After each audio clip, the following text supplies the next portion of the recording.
Thank you, Creator,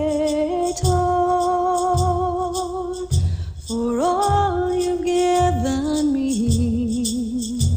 The sun, the moon, the Mother Earth, the birds up in the trees.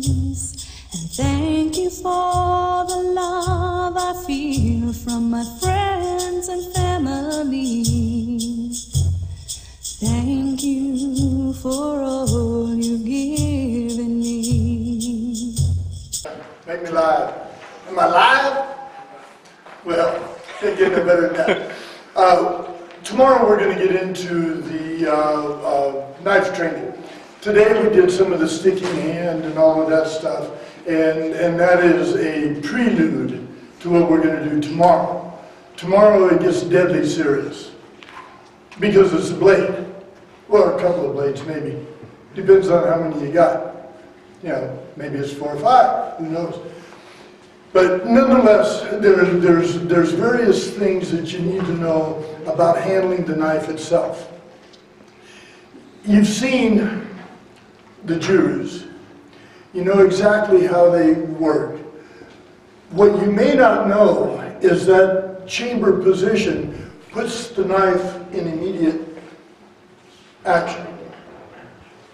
So that as you switch hands, your knives come out. And they come out in a way that goes immediately into action. Most knives are single-edged. You actually don't want a double-edged knife if you can avoid it. Because the blade is much stronger if they're single-edged. You have a lot more beef there to work with, and when you start doing like cranial crunches and rib shots and things like that, you end up chipping or breaking your blade if it's double-edged. So you want to have punching ability with your blade. You want to have slicing ability with your blade, and you want to have penetration in all kinds of different ways. Because when you're looking at a 4 or 5 inch blade, your targets are going to be limited. You're not going to have any of the visceral organs. All you're going to have is the close to the surface bleeders. And that's what a knife like this is designed for. And not only designed for that, but it's designed for legality purposes. Because the gendarmes frown on big, long knives. And although there may be no laws against them, they will drag your ass off to jail if they get you with a big knife, which is kind of a shame. But there's a few things that you're going to need to know about using the knife. Since they're single-edged, you're only going to be cutting in one direction. But now there's times you're going to want to be cutting in another direction. Like maybe when you're blocking something and you want to slice it as you move it out of the way. Or maybe you want to slice something that's coming in and you want to block something that's coming your way the other direction. So you can use the back of the blade as blocking and the edge of the blade as slicing. So you have to get used to moving the blade in your hand both directions, either pulling, cutting, pushing, slicing, or penetrating. Penetrating can come downward, like through the clavicle. It can come upward, like through the sternum. You can go in through the ribs, but you're not going to be worrying about your penetration if you have your blade right. So the idea of switching the knife in your hand becomes very critical in KunTao Silat. You want to be slicing when you're cutting. You want to be blocking with the blunt edge. You see sword fighters doing all this. No, they're not clanging their blades together. They're blocking with the back of the blade, with the spine of the blade. Not in the movies, but in reality. Anybody that knows anything about knife fighting is not going to go blade to blade if they have a choice, a chance. So let me, let's see, who was I going to use as the victim? Justin. I want to see it from the outside. Yeah, I want to be able to see it from the outside if possible. Okay, well, do I have a volunteer? Kyle. Okay. Let's see. How are we doing now? Got both upper bodies. We're in a fair fight. I don't think it's a fair fight anyway. Okay, Get so one of your guns. I'm betting on you, Kyle. Go for it. we'll do it now. Okay, so Kyle's going to do something. I don't know what he's going to do. But what I'm going to do is get those ligaments right there as I start. That'll be the first cut. Then I'm going to get control of that blade. I'm going to turn the knife over and I'm going to slice everything up here. So now he has no knife hand, which is too bad because he's about to die and there's nothing he's going to do about it except fall. So it requires being able to turn the knife deftly in your hand. So as he comes in with something else, okay, here we're going to do an arterial cut here. And once again, he still has a live blade. And we don't want him to have a live blade. But we can get the tendons through here now. The first cut is the shallowest. The second cut is the deepest. So once he no longer has any tendon action there, the knife is not a lot of good to him.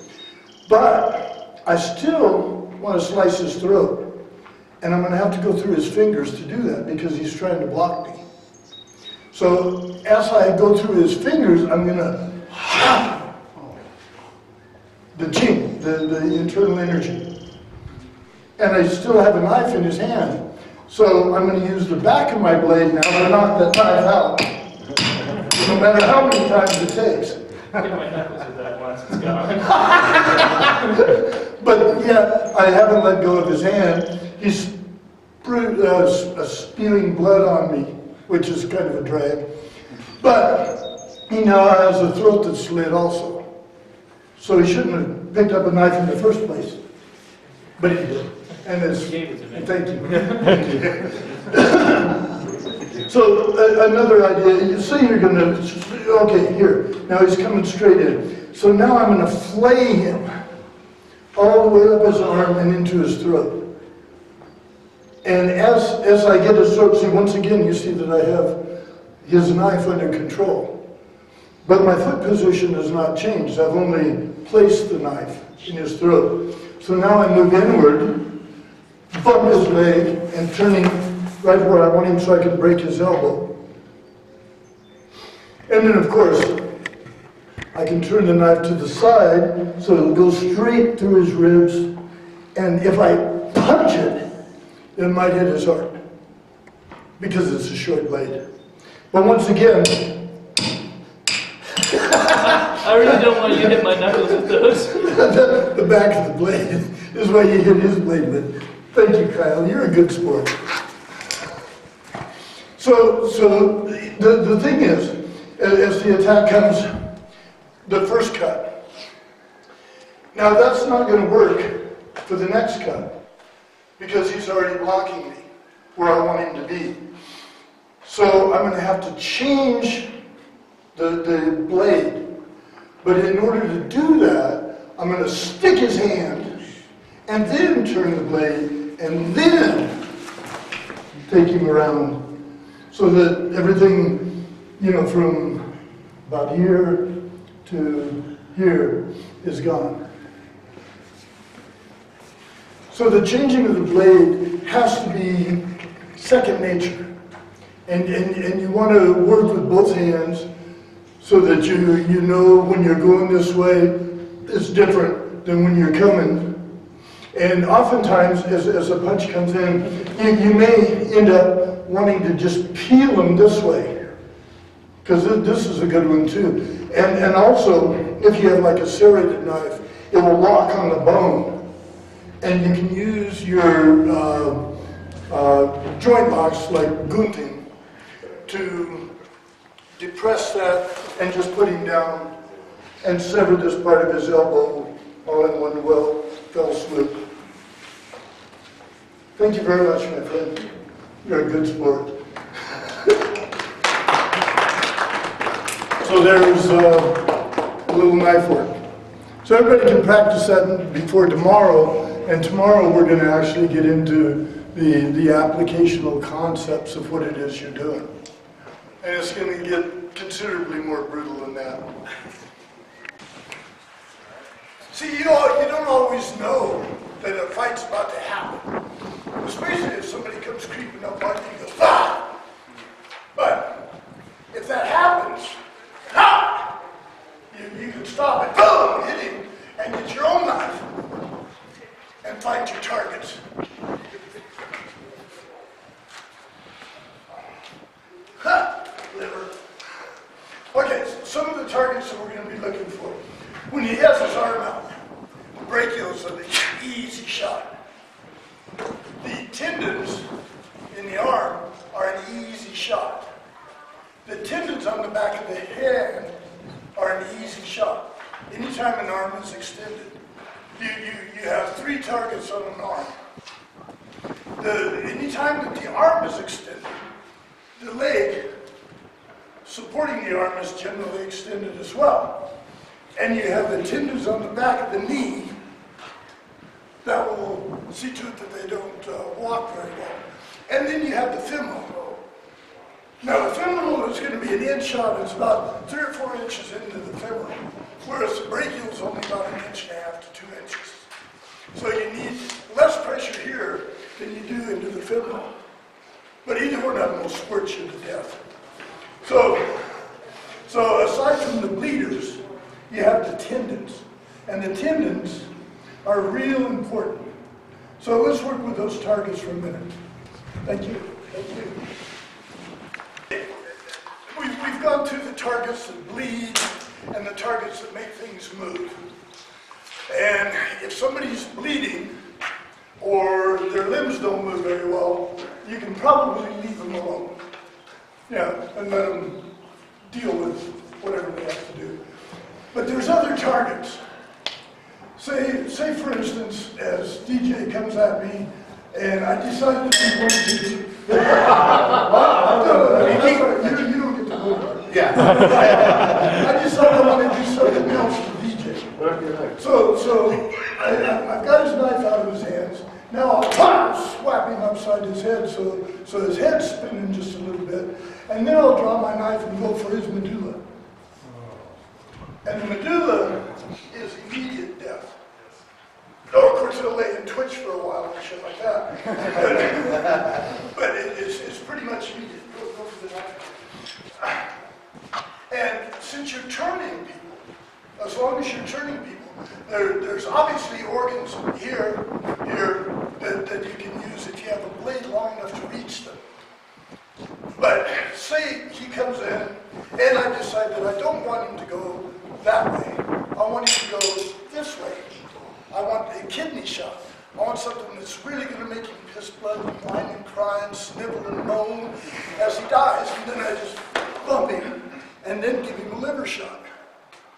And let that twist out while I disarm him and let him bleed. The shots that you use, the easy way to come at a medulla is here, here, there. Very simple. 2, 1. As he comes in, boom, boom, boom. Very simple. There's also right there the kidneys. Also right there is your throat. Then, if you really feel mad at this guy for some reason, you simply slide down and insert. That's enough of that, Gartin. Then said a teacher, "Speak to us of teaching." And he said, "No man can reveal to you aught but that which already lies half asleep in the dawning of your knowledge. The teacher who walks in the shadow of the temple among his followers gives not of his wisdom, but rather of his faith and his lovingness. If he is indeed wise, he does not bid you enter the house of his wisdom, but rather leads you to the threshold of your own mind.